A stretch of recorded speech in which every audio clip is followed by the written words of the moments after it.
Keep pushing that boulder to the top of the hill. Welcome one and all to Suckville.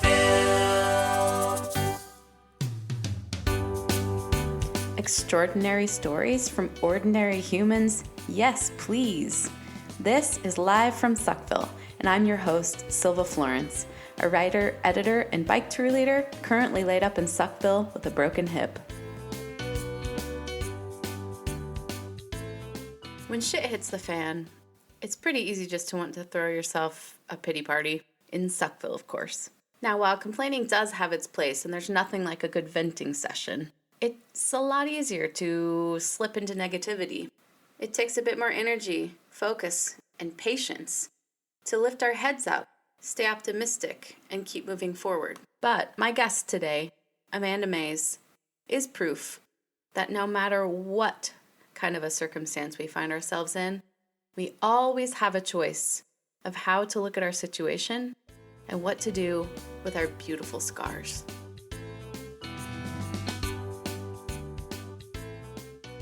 All right, everybody, welcome back to Suckville. And today I'm here with Amanda Mays, and she is a cyclist and accountant from Bertram, Texas. How are you doing today, Amanda? I'm doing pretty well. Not too much to complain about. Yeah, we were talking before we started recording how you've got a little bit of pain going on, so you're a real trooper for being interviewed. So when I started to reach out to people about the idea of creating this podcast, you're a friend of a friend of somebody that I met in Texas when I was cycling my bicycle alone across the United States. And she said that she had a cyclist friend that had quite the story. And that's pretty true. You've been through a lot. Yeah, put it mildly. Do you like to tell our listeners what happened to you?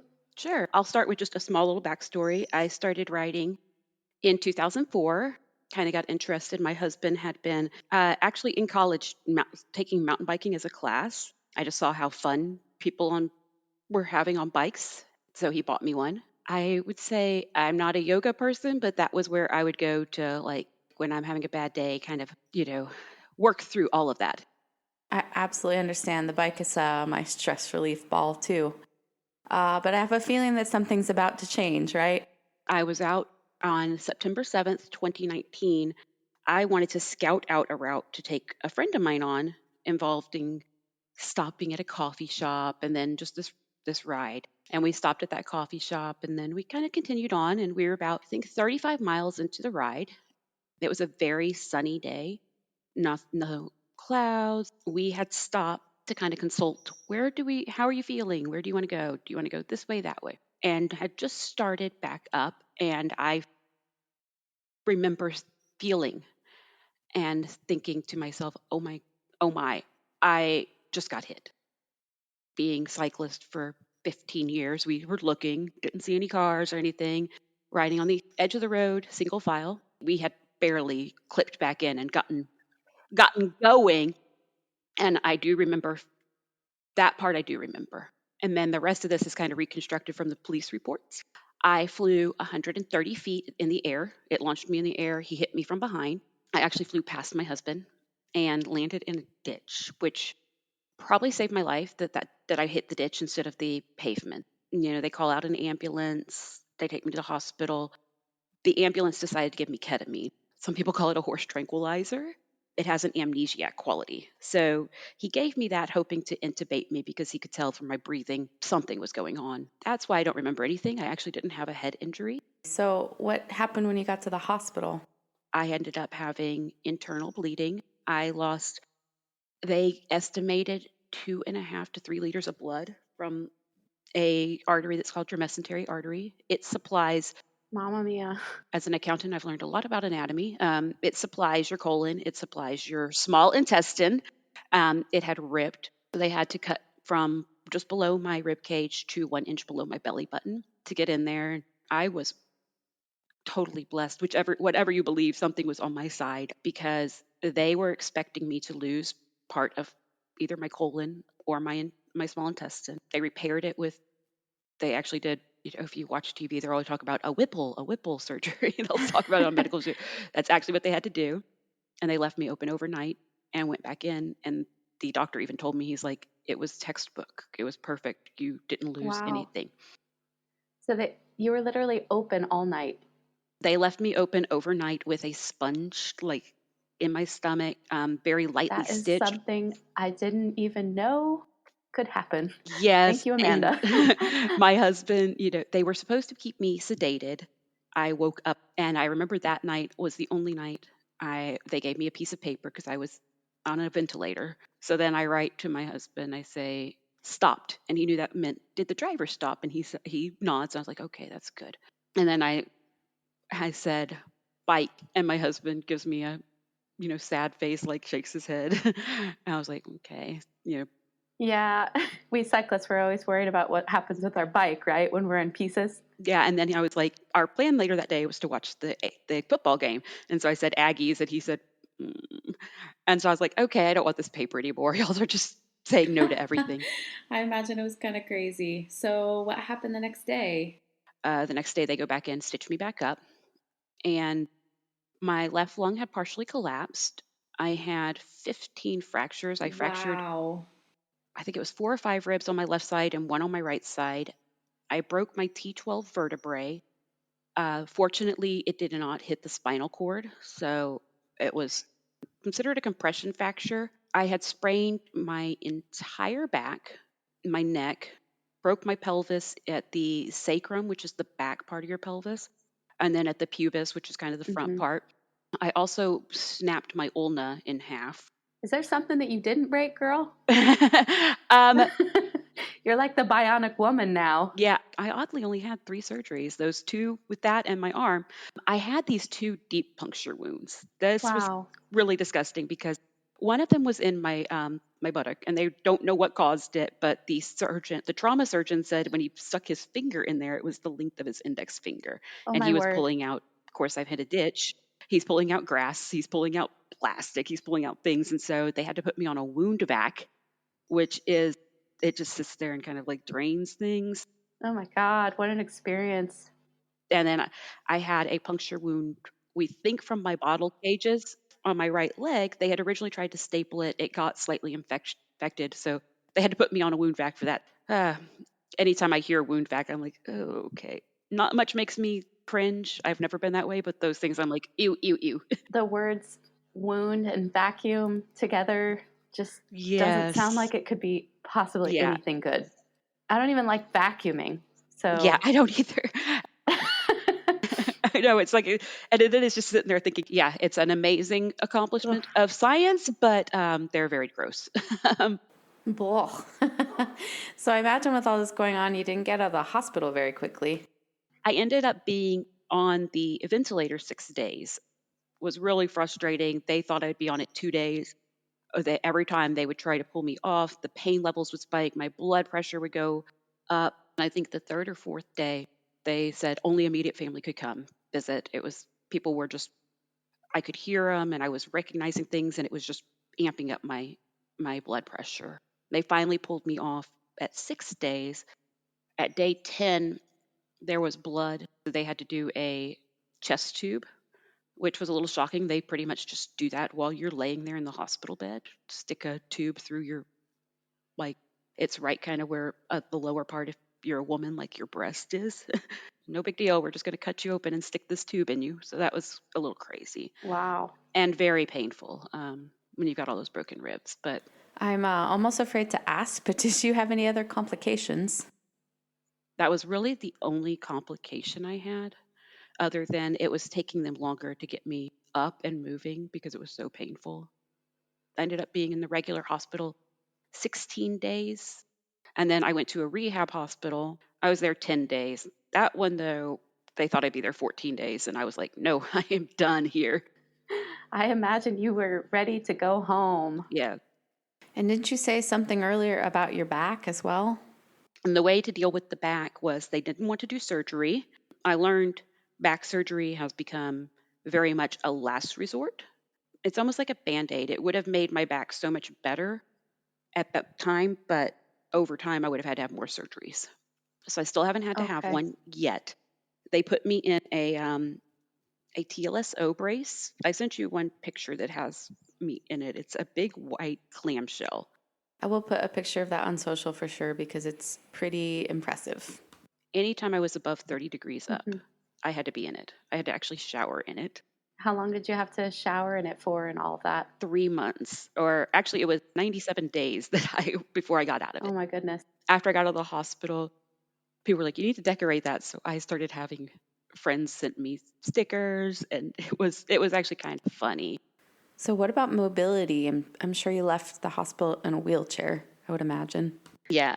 When I left the rehab hospital, I was in a wheelchair and I had a walker. I had a walker that was called a hemi walker, which is like a half walker because they didn't want me using my left arm that was broken. But I gradually like moved up to a cane. And then Okay. of course I had to get a purple one or something flashy. Just if I'm going to have a cane when I'm in my 30s, I'm going to make it pretty. I don't know how you did it though, because I was on crutches for a month and I was going insane. Anyway, I imagine that you had physical therapy after that. After I got out of the rehab hospital, the initial physical therapy was just more to walk, to get up, to be able to get to the shower, to get around my house. To do all those tiny little things that you don't even think about until you get injured. Yes, yeah. How hard. Well, I remember the first time I had a shower after my bike crash, which was nothing like yours at all. But even that was like, wow. And then standing up shower was like a religious experience. When I was in the rehab hospital, the first day was like, okay, we're going to shower you, which was great because when I'd been in the hospital, it was like, the sponge bath or whatever they do. I had to have somebody in the shower with me, like making sure I don't fall. And she was trying to teach me how to shower. I just remember like I wanted to shower so Hmm. bad, but it was also so painful. It was like exercise. I was like, how is it so hard to shower? It's incredible, like when you get injured and you just can't do anything. And how much you don't realize. Exactly. And how did you deal with that? How did you deal with that feeling? Honestly, for me, it was very strange. Like I did not have like a lot of trauma. I did have some frustration. A lot of it would be my husband would be reminding me, "Don't bend, squat, all these things." So it would be more the frustration of what was my instinct to do. My husband was so worried. He'd been there the 6 days I was in an induced coma, so he had actually heard more of the all the scary. So for me, I was kind of like, I don't know, like I'm just getting out of bed. And he's like, no, no, no. It got annoying that my husband would be like, please shower when I'm home. I get it. And you know it's out of love, but it's still annoying because you just want to be able to do what you want to do. I honestly would have expected to be more like frustrated and annoyed. And why do you think you were less frustrated in the end than you thought you would be? I honestly don't know because it's not my personality. I guess it makes sense to go through something that traumatic will change you. It's like my life's almost two things, pre crash, post crash. And I don't know if it's just having such a huge thing happen to you that you just look at everything differently.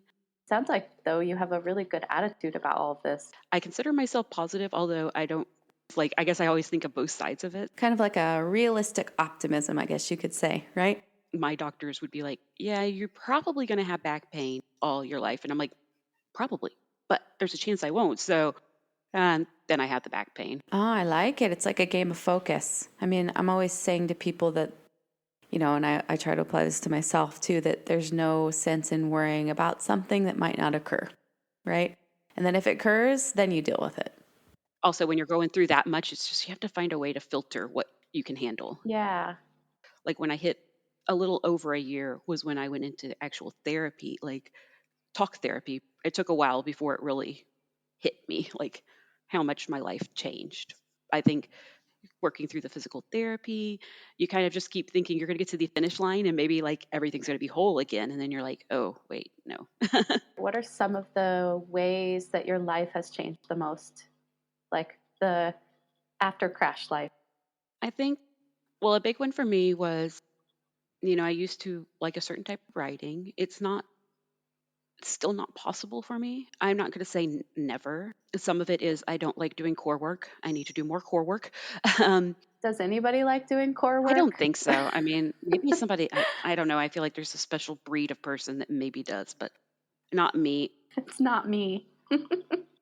I really love cardio, so it's very hard for me to like try to do all the boring PT with the little subtle movement things. I actually didn't mind being in physical therapy because like I became friends with my physical therapist assistant. After I was no longer a patient, we went and rode together. So it was more like a social, like, all right, if I'm gonna have to do this, at least I have somebody to chit chat with. Do you find that this experience has brought interesting people into your life? Oh, so many of them. What I went back to was I just started finding people who were newer riders, mountain biking especially. I posted on Facebook just like, hey, I want to ride this specific trail and put that it's, we have these levels and like level 2, 3. So those are kind of beginner to like low intermediate. And I was like, come on out. And I've ended up finding this really close group of friends. We call our group the Mother Cluckers because we're my husband jokes that we're always clucking Love the name. because we're just chatty.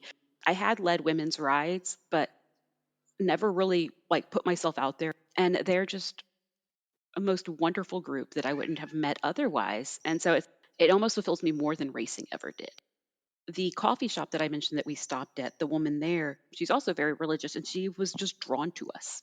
Well, when I got hit, the paramedic, he's got my husband who is absolutely distraught. The Oh, paramedic poor starts guy. talking to my husband and my husband said, we were at this coffee shop on Jiggle Ground. And he said, my daughter made your coffee. I become like really good friends with her.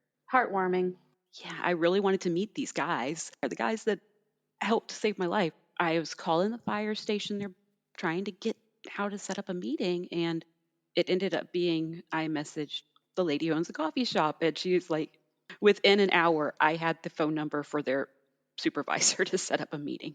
How was it meeting with the people that saved your life?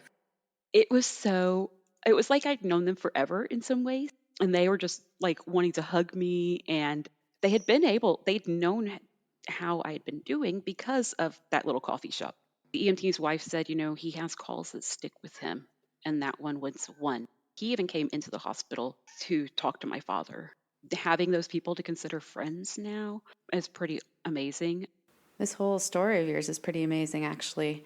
And as I've been listening, I've been wondering if this incident has changed anything in the community. Where I was hit, there was a winery that was opening. And the owner of the winery is out putting up signs when it happened. And heard it and he came over and he stayed the entire time. He took our bikes and kept them safe. He locked them up at the winery until one of our teammates could come get them. There's a whole neighborhood back there that I'm friends with. One day, one of them came up to me and she said, I was driving this morning and I saw somebody on a bike and I wasn't surprised to see them because when I drive that road now, I know to think that they might be out there. I know you said this was a country road, but is it a particular dangerous spot or what happened Not exactly that? exactly. The hard part too was the guy was just not paying attention. He wasn't texting. He wasn't impaired. He was speeding by about 10 miles an hour. It took a year and a half, but I got a sign, the big bright sign that's a bike. I asked them not to do share the road. And why did you ask them not to do that? I'd read a lot of studies. The share the road sometimes actually creates animosity on both sides because the cyclists are like, share the road. And then the cars are like, well, what does that mean? Yeah, and in my experience as a cyclist in general, there's a lot of confusion about sharing the road. I personally feel that signs are very useful, but the most important tool is education. And on both sides, cars and cyclists. Now that things are kind of calming down with COVID restrictions, what I would love to do is start speaking maybe at schools and telling the story. People that are kind of starting to drive, make them think about it. Exactly, it's a great idea. I've never shied away from telling people what happened. And I'm also like very quick to tell them I forgive the guy who hit me. Like, Wow. I believe that he probably every time he sees a cyclist has probably a little bit of PTSD. Yeah, I mean, and how did this man react, the man who hit you? The state trooper actually came to me and needed to hear what I could remember, anything like that. And he said, this doesn't make it any better. What happened to you is horrible. But the guy was extremely upset. In fact, I wasn't sure I was going to let him drive. Okay, yeah, so that answers my other question. He did stop then, the driver. He stopped. He called 911. My husband called 911. I mean, the trooper said, he was super cooperative. He handed him his phone. He's like, I wasn't on my phone. He's like, I just didn't see her. And then he said, He tried to talk to him the next day, and he was still too upset to really. He started talking, and the guy Oh, starts crying. I remember when I got moved out of ICU to a regular room, I just looked at my husband and said, I forgive him. One, that's mostly for me. Can't, carry animosity towards him. Every once in a while, when my back was really bad, I would be like, I kind of hope he has back pain too. Like, well, I mean, I suppose it would only be fair. I wanted to ask you if he's been held accountable in any way. there's still a warrant out for him because I think he might have moved out of Texas.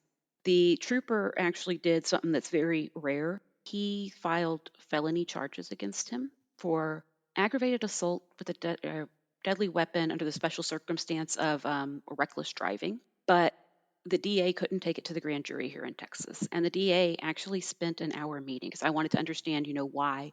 We sat there and talked for an hour, and he said, the law, one of the problems there was the guy didn't slam on his brakes hard enough to leave skid marks. So the only way that they could guess how fast he was going was by reconstructing the scene, which he said when you're getting a grand jury, you have all kinds of education levels. A lot of them, when we get into science things, he said, we lose them. But don't some trucks have kind of like a black box type of a thing where you can tell how fast they were going if they were in an accident, kind of like on planes? You hear about the black box all the time. The truck was too old to have a black box. That's after, I think, 2000, or it was 1 year too old. I'd also thought about it and I was like, felonies are so hard. It carries that with them for life. I have a friend she was in prison for a year. She had a felony drunk driving and she's been sober ever since. She has trouble getting a place to even rent because she has to carry that badge of being a felon forever.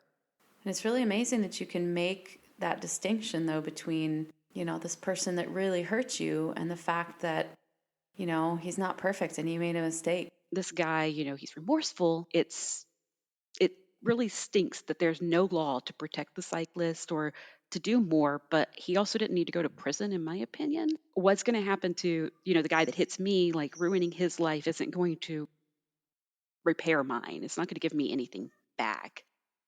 Amen. Amen. So, I mean, other than the warrant, does he have to pay a fine or something?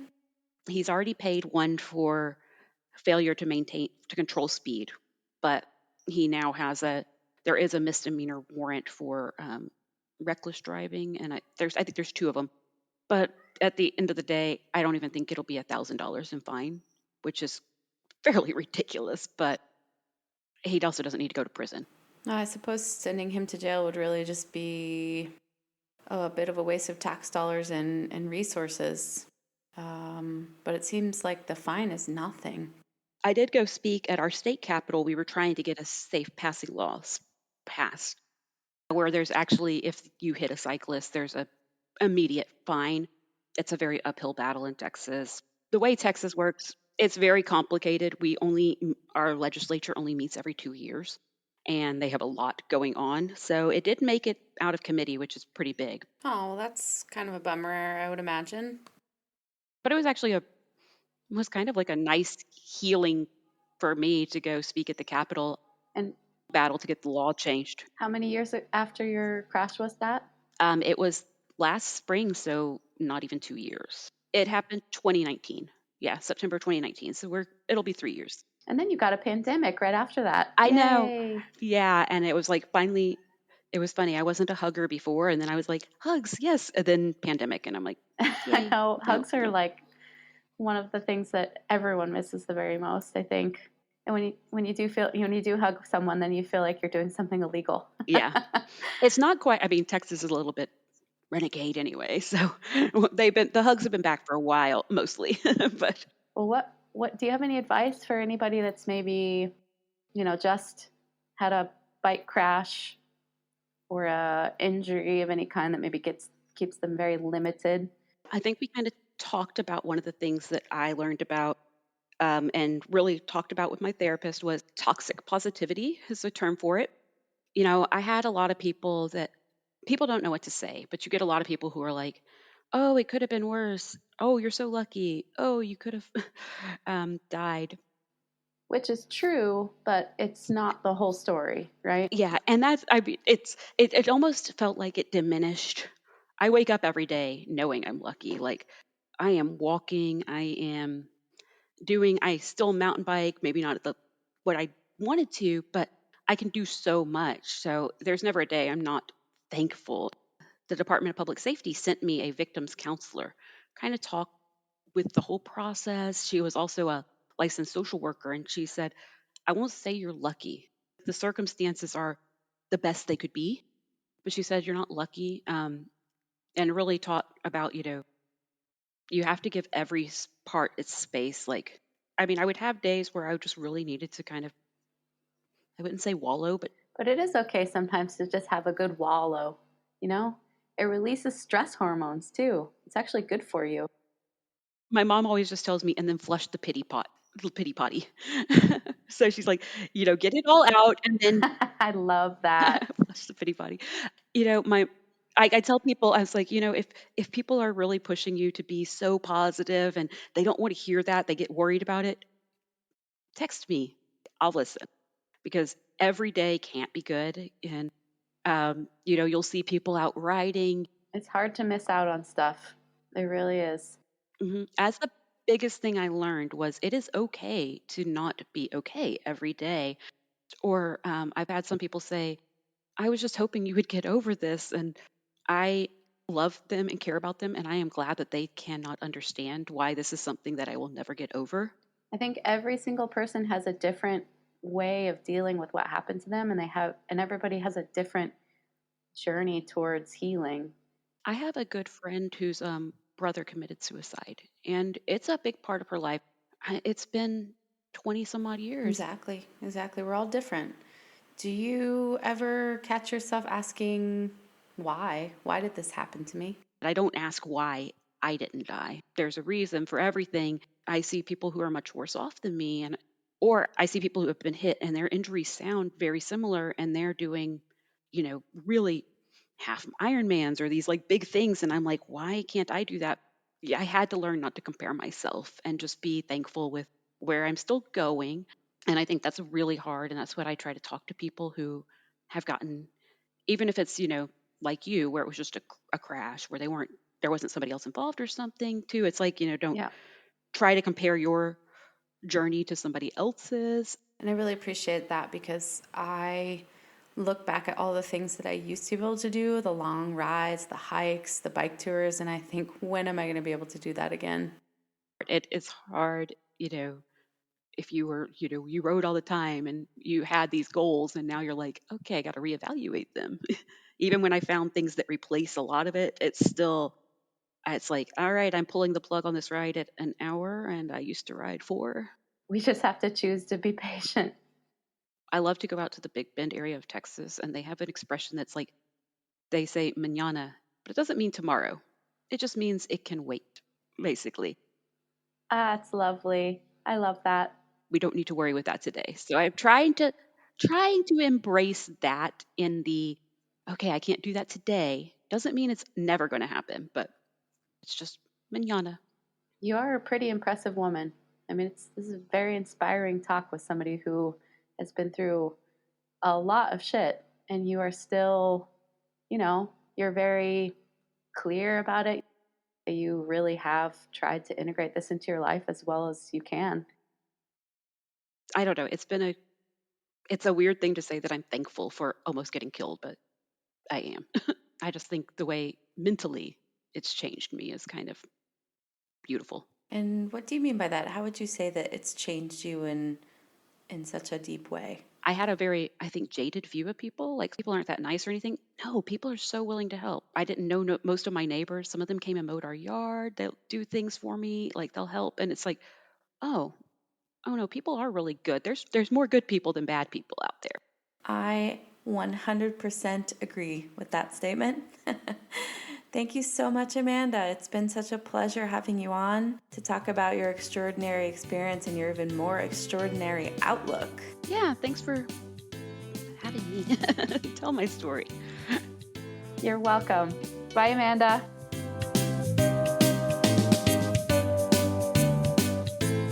If you or someone you know would like to be interviewed on Live from Suckville, please do send me your stories at livefromsuckville@gmail.com. Live from Suckville can also be found on Facebook, Instagram, and Twitter. Special thanks to Chris Kirby for the awesome theme music. This episode was recorded in my kitchen and edited by yours truly. Until next time.